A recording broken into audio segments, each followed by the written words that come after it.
Bonjour chers partenaires de Africa Poulet Goliath.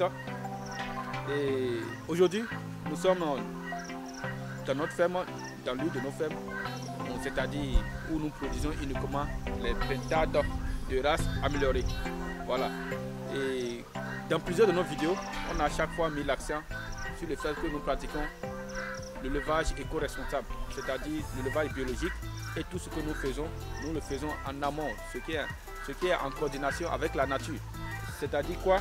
Nous avons un jardin où nous produisons certaines plantes qui nous servent de complément alimentaire pour nos différents volailles. À titre d'exemple, nous sommes dans l'un de nos jardins où vous allez voir à votre appréciation différentes espèces de plantes dont chacun joue un rôle vraiment très déterminant. Doyen, donc je vous laisse, vous allez nous présenter ces différents types de plantes que nous avons ici, voilà, et leur rôle ainsi que leur importance dans notre domaine. Oui, merci bien. Et nous avons d'abord la grande morelle. C'est une plante très digestive pour tout ce qui est volaille. Ensuite, nous avons la basilic, qui est un antibiotique très puissant. Très puissant. Ça lutte contre les infections, les petites maladies. Donc, et à côté de ça, nous avons... C'est avec la fiente de nos volailles que on les utilise comme de l'engrais. Donc ici vous allez voir, c'est la fiente des pintades que nous avons mis ici. Ça nous sert de l'engrais biologique de façon naturelle. Voilà. Donc on utilise ces fientes là qui aident aussi à améliorer la croissance de ces différentes types de plantes. Voilà. Donc ici, nous avons ici l'amarante. Pardon? L'amarante. C'est l'amarante. C'est aussi une plante qui facilite la digestion et tout ce qui est volaille adore ces plantes.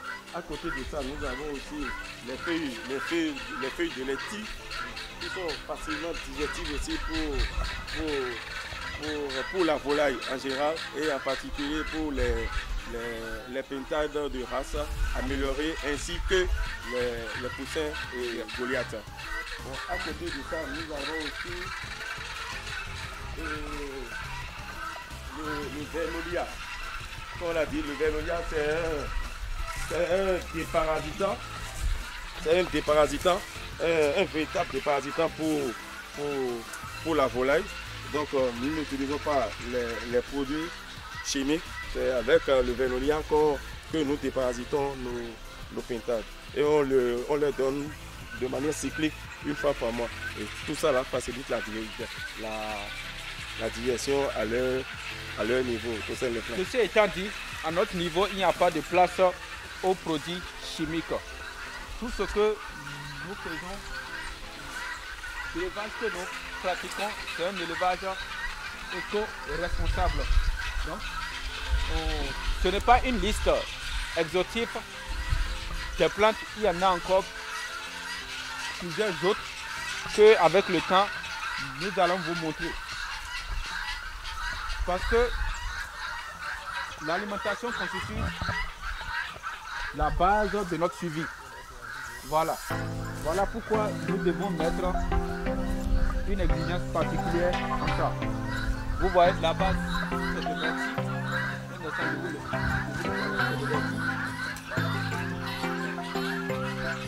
Voilà, ça c'est le bâti. Beaucoup le savent déjà, c'est une plante qui a vraiment beaucoup de propriétés. Voilà, d'abord, ça fait à booster la ponte. Aussi bien que chez les pintades que chez nos poussins Goliath. Voilà. C'est de l'ortie et c'est très très bon. Donc chaque éleveur doit avoir un petit jardin. Donc grâce à ces plantes que nous utilisons, ça nous aide aussi à réduire le coût d'alimentation. Voilà. Ça nous aide aussi à réduire le coût d'alimentation. Comme on le disait, c'est des compléments alimentaires. Voilà. Donc il faut ce genre de plantes dans votre ferme. Donc nous assurons la santé de nos volailles à l'aide des plantes et jusqu'à présent, nous avons des résultats exceptionnels. C'est pourquoi toutes les personnes qui achètent nos poulets et nos pintades déjà abattus, lorsqu'ils consomment ces volailles, ils voient que le goût est purement différent, c'est un goût naturel. Donc ici par exemple, vous allez voir, on a des commandes des pintades de près de 500 pour quelqu'un qui a un mariage bientôt. Voilà, parce que tout le monde sait que tout ce que nous faisons, c'est de façon naturelle et biologique. Voilà, donc c'était... Maintenant, on va vous montrer à titre d'exemple comment nous donnons les feuilles de basilic à nos pintades, ce qui est un excellent antibiotique. Voilà. Pas les antibiotiques chimiques que les gens ont l'habitude d'utiliser. Voilà. Parce que ce que vous ne savez pas, les produits chimiques qu'on injecte souvent aux animaux, il y a souvent des résidus qui restent. Ça fait que même après l'abattage, lorsqu'on prépare ces animaux, il y a toujours ces produits qui restent dans leur organisme et nous consommons ces viandes qui sont à l'origine de plusieurs de nos maladies dont nous souffrons. Voilà. Mais par manque d'information et par ignorance, on ne le sait pas. Beaucoup ne savent pas que la plupart de nos maladies sont dues à notre mauvaise hygiène de vie et surtout ce qui est surtout lié à notre alimentation. Donc, qui veut vivre longtemps doit commencer par surveiller tout ce qui entre dans sa bouche. Voilà. Donc, ce n'est pas pour faire de la mauvaise publicité à qui que ce soit. Je pense que chacun aura le temps de bien mûrir cette réflexion.